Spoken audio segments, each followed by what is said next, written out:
que tu sois, quelles que soient tes opinions. Écoute, voici ton histoire, telle que j'ai cru la lire, non dans les livres de tes semblables qui sont menteurs, mais dans la nature qui ne ment jamais. Tout dégénère entre les mains de l'homme. Il force une terre à nourrir les productions d'une autre. Un arbre à porter les fruits d'un autre. Il mêle et confond les climats, les éléments, les saisons.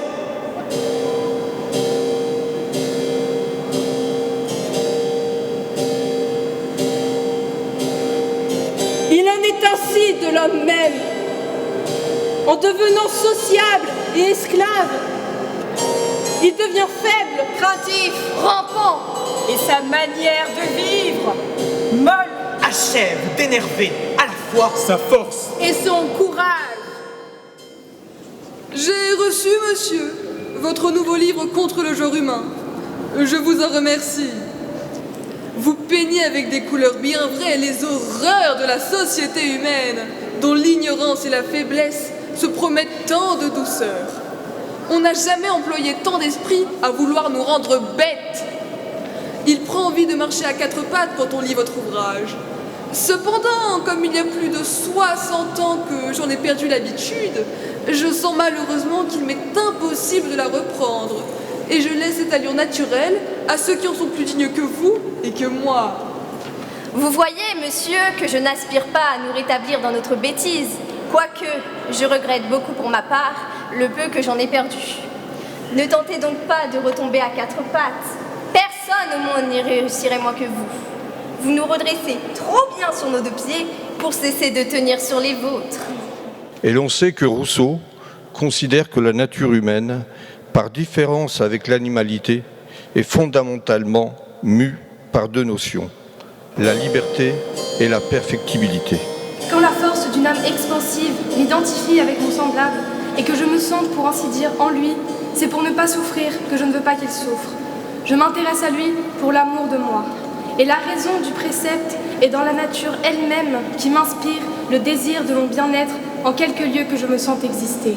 Il m'insuffla dès mon enfance le droit d'improviser, d'écrire, de composer avec le cœur et les tripes, de prendre les chemins de traverse pour découvrir d'autres clairières dans lesquelles il fait bon rêver sous les étoiles en fredonnant a cappella. Vivre et laisser vivre, être sans paraître, oser rester libre sous le soleil. Il me fallait un lac et je finis par choisir celui autour duquel mon cœur n'a jamais cessé d'errer.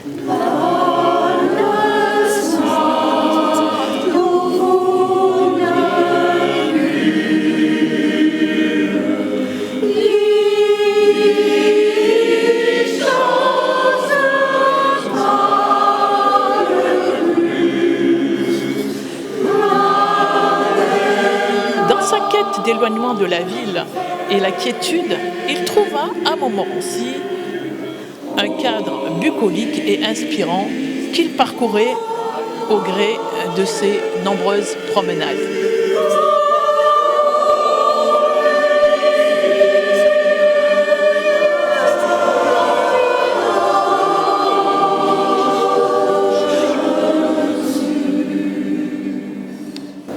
L'endroit ici est magnifique.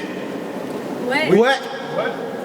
Idéal pour ouvrir mon Kentucky Fried Chicken.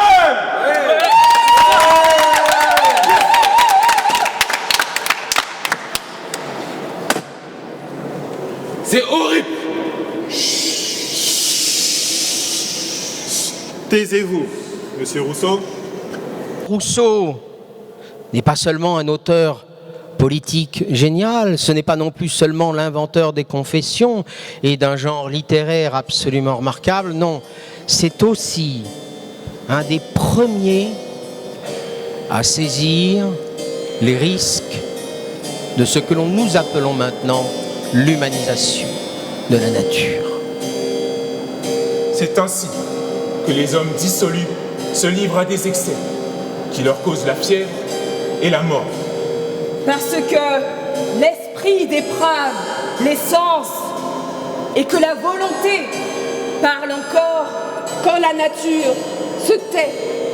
Quand d'un côté, l'on considère les immenses travaux des hommes, tant de sciences approfondies, tant d'arts inventés, tant de forces employées, des abîmes comblés, des montagnes rasées, des rochers brisés, des fleuves rendus navigables. Des terres défrichées, des lacs creusés, des marais desséchés, des bâtiments énormes élevés sur la terre, et la mer couverte de vaisseaux et de matelots.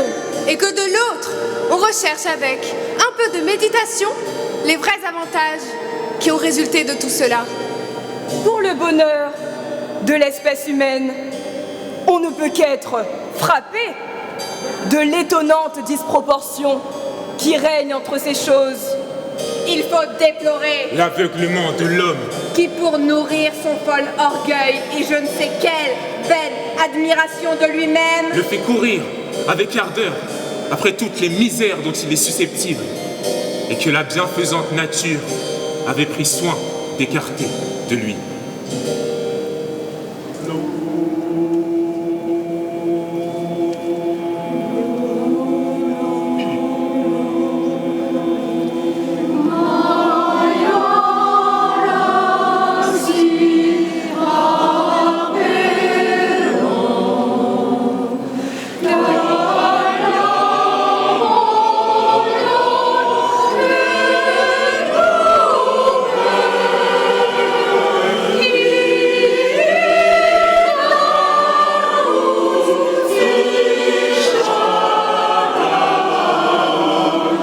En ce qui concerne les sentiments, Rousseau a confessé que la nature l'avait doté de sentiments tendres, de sentiments affectueux, de sentiments paisibles, et qu'elle a fait de lui un être doux, un être un peu timide, mais surtout un être qui avait parfois honte face à l'injustice.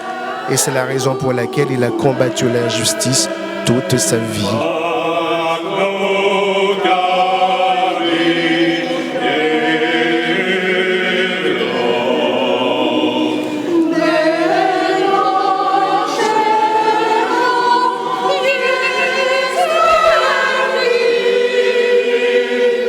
Et là, il préconisait une éducation qui n'était pas celle que l'on conçoit toujours. Ce n'est pas une éducation qui se transmet, mais c'est une éducation qui était basée sur la recherche, l'autonomie et aussi sur l'expérimentation et l'apprentissage des jeunes enfants.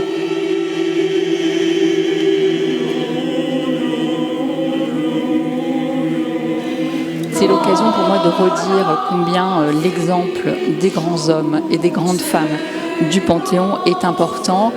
Je le dis aussi particulièrement pour toute cette jeunesse qui est là aujourd'hui. Ce sont vraiment pour nous des exemples, des sources d'inspiration. Ils n'ont jamais baissé les bras.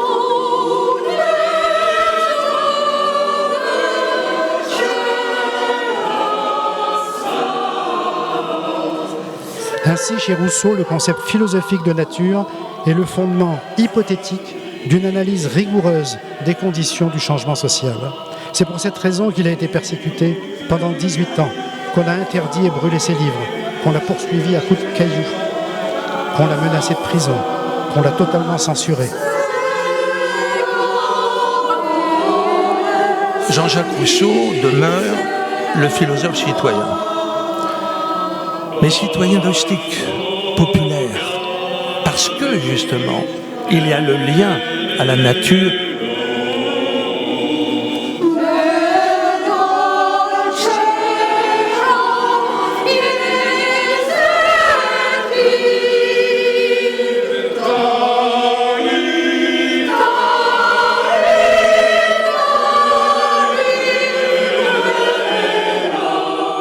Les vérités contenues dans ces livres toucheront l'âme des citoyens de tous les pays.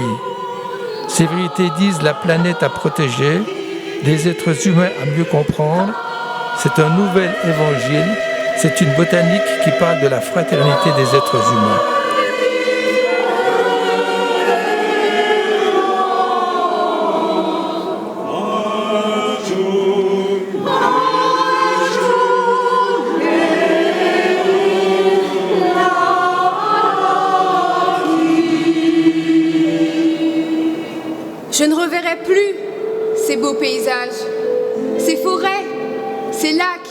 ces bosquets, ces rochers, ces montagnes, dont l'aspect a toujours touché mon cœur.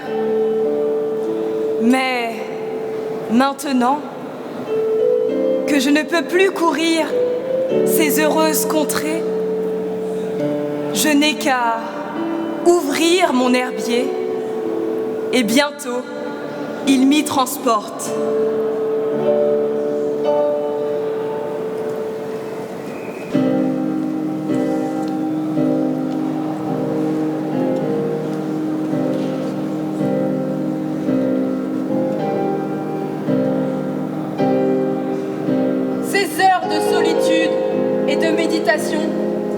Sont les seules de la journée où je sois pleinement moi et à moi. Sans diversion, sans obstacle, et où je puisse véritablement dire être ce que la nature a voulu. Je voudrais, comme autrefois, me jeter, tête baissée, dans ce vaste océan de la nature et nager dans le chaos de mes anciennes extases.